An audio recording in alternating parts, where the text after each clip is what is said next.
everybody. Glad to have you back for yet another tips and tricks episode. I have a question for all of you. How many of you have ever struggled making that unit? This infamous square set on point inside of another square. It seems like that should be super easy, but I know that in the past I've struggled getting it to be the right size and being able to keep all my points. And that's why I created my Square Squared tool. And I'm going to share with you today what I've learned over the last 40 years of making this unit and how I would go about making these units tuckerized so that they come out the right size and all the edges are straight and even, and I get to keep all my points. So to get started, I need to get behind the camera. We're going to look at some patterns and some projects and see some of the things that you need to do in order to be able to do that tuckerizing. So let me get the camera set here. Takes just a half a minute and we'll refocus. And here you see some square inside of a square type units. These are two that have beautiful embroidery in them. These are two plain ones. Of course, your first step in tuckerizing any of these is to recognize the shape itself. You can use your Studio 180 unit guide that you can print from our downloads page. But you'll recognize the shape, analyze which tool it is that we use, and we use the Square Squared tool for this shape and some other shapes, and we'll talk about those next week. Figure out what size. Do I want a 1-inch size, a 4-inch size, a 6-inch size? What size do I want to end up with?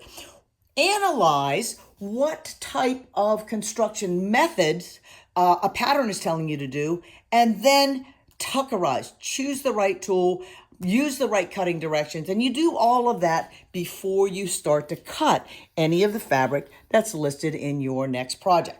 So let me remove this. Let's take a look at our first two projects.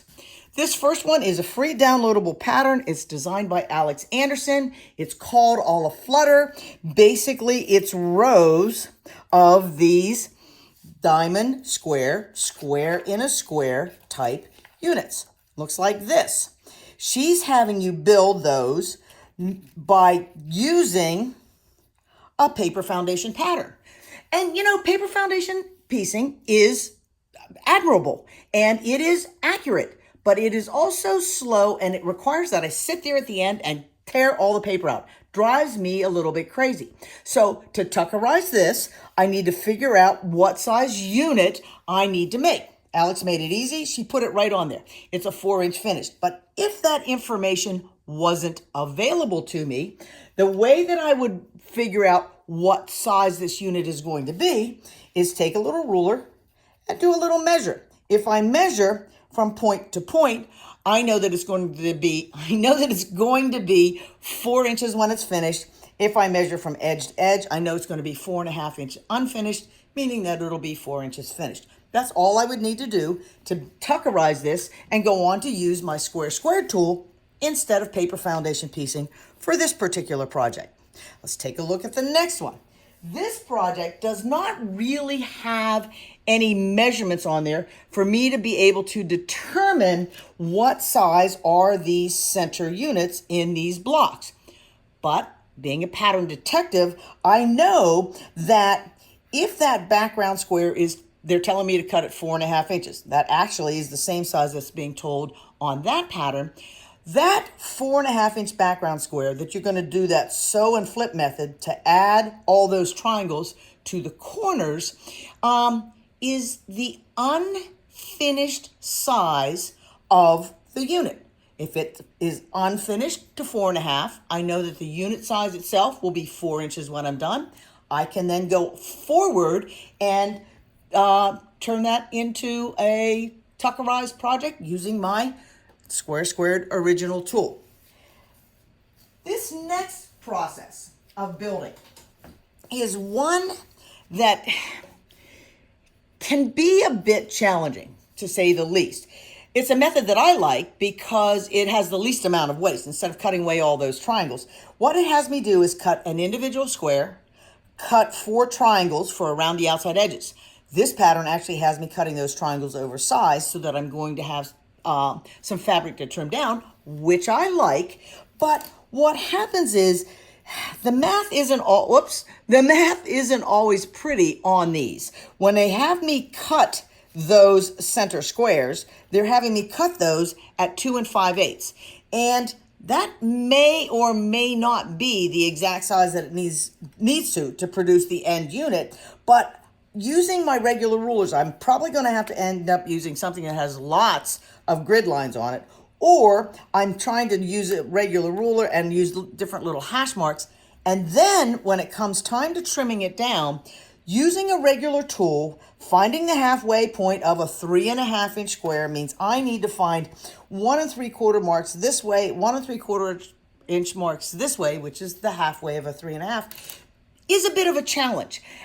Trimming down units with my square tool is truly a hiccup. What I've done with the tool is I have added X's by the finished sizes of the unit I'm making. This is a 3-inch finished unit. Look at the X's here. Those 4 X's will quickly line up at the intersections here, here, here, and here. Sorry, it's a little dark, but I think you can see that. Immediately centering the tool over the shape, allowing me to trim it down and clean it up so it will be the perfect size, and there will be minimal fabric going into my trash can. So this process of making individual squares and individual triangles and putting them together is what we actually do with the square tools. And you're going to have to make sure that you pick the right tool. Now, that last block was actually a 3-inch finished unit. When I look at the instructions for this one and I read through and I determine that they want me to trim these units to 8 inches. 8 inches is the unfinished size. The finished size is 7.5. Well, that's not on my original tool, but one of the things that we did just a few months ago was create a tool that we call the squared half-inch. And instead of ending up with a unit like this that requires lots of marking and matching of center points, because they didn't give me anything extra when they gave me these triangles, I end up being a little shy of my 1/4 inch. Using my squared half-inch, I can cut that center square from here, center square. I know it's upside down, but bear with me. Center square for the 7.5-inch block. I use that window template to cut that pink square the correct size, add oversized triangles around the edges, and then easily take the X's for the size I'm making. It happens to be 7.5, 7.5 here, here, here, and here. And when I line them all up, the tool is centered, and it makes for a very simple construction of a project that would be challenging to get correct all the way through. And you know,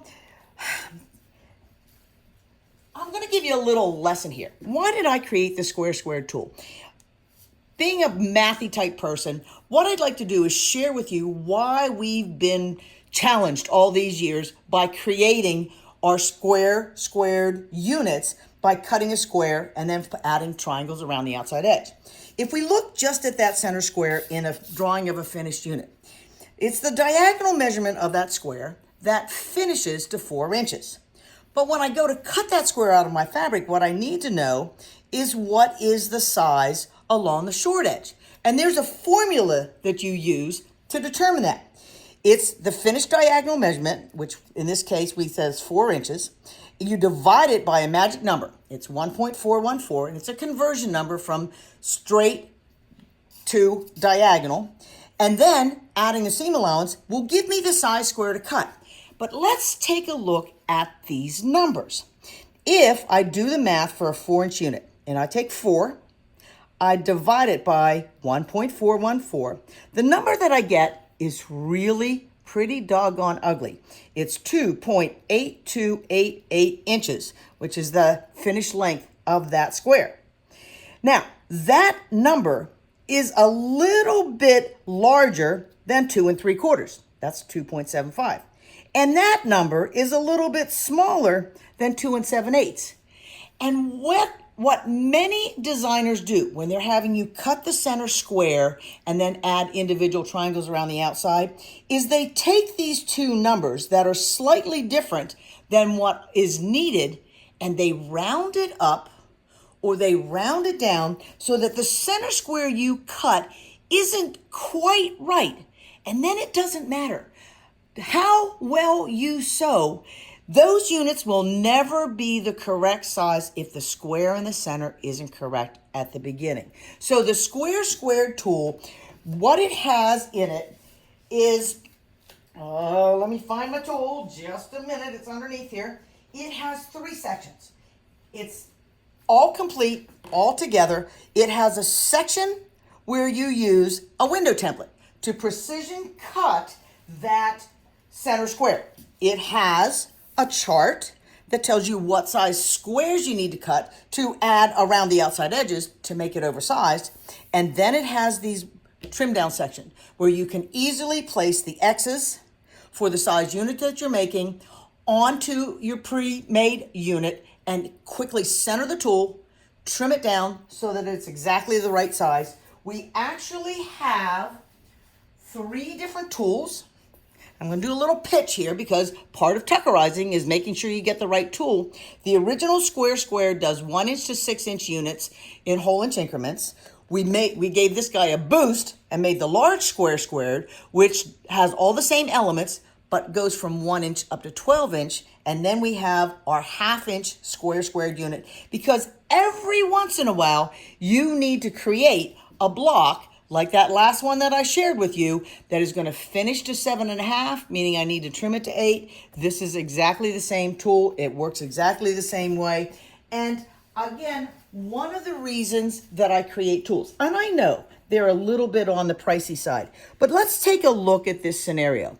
This is a project that has me building square inside of square units that are going to be 10 inches finished. I started with a 10.5 inch square, 5.5 inch pinks, marked my lines, stitched on the lines, and cut away this much times 4 off each corner. And I end up throwing that away or putting it away for another project down the way. But with my large square squared tool, instead of a 10.5 inch square in the middle, what I'll do is use that window template for the 10 inch size and cut that just a little bit smaller than 7 3/4. I have you start with that strip and then trim that down so that it's precision size. The size of those surrounding things, instead of cutting, whoops, I bumped that camera again. Instead of cutting 4 squares, 5.5 inches, I only need to cut 2 squares that are 6 1/4 inches, cut those in half, giving me those oversized triangles. And when I'm done building the unit, I come back with those X's and the 10s because I'm making a 10 inch unit here, here, here, and here, and end up trimming away so much less waste than what you see with this other method. I know tools are expensive, but you know, when you have the right ones in your toolbox, you are going to be making better quilts all the way around, and you're going to find that you use them over and over and over again. So let's take a look at the projects we have here. I actually have a free bonus project for you. It's also linked. This is a project that is called Rolling Star. It's a free block design from the Fat Quarter Shop, and I actually use that Rolling Star design in this project. This is my Grand Illusion pattern. It's been out for a number of years, but when you look at this block, it's that same Rolling Star pattern that you can do, make for your next sampler quilt or your whole quilt if you want to. Different size, but this Rolling Star project also has, in the corner, it has those shaded 4-patch units. And remember, we did that tuckerizing of that unit a couple of episodes ago. The square squared unit shows up here as a part of the border. Oftentimes it shows up in the middle. This one, my Northern Neighbors patterns, I actually needed 4.5 inch square squared. When I wrote that pattern, that 1/2 inch tool didn't exist. But I can guarantee you, any future blocks that I make with my Northern Neighbor will be using that 1/2 inch square squared tool. And if you come back for our next episode, we're going to talk a little bit about some troubleshooting and some building of these units, but we're also going to talk about an extension of the tool. And when you do the Storm at Sea, you'll notice that there are simple squared units, but there are also these units that are called economy blocks. And we're going to address those and some other more complex units in our next tips and tricks episode.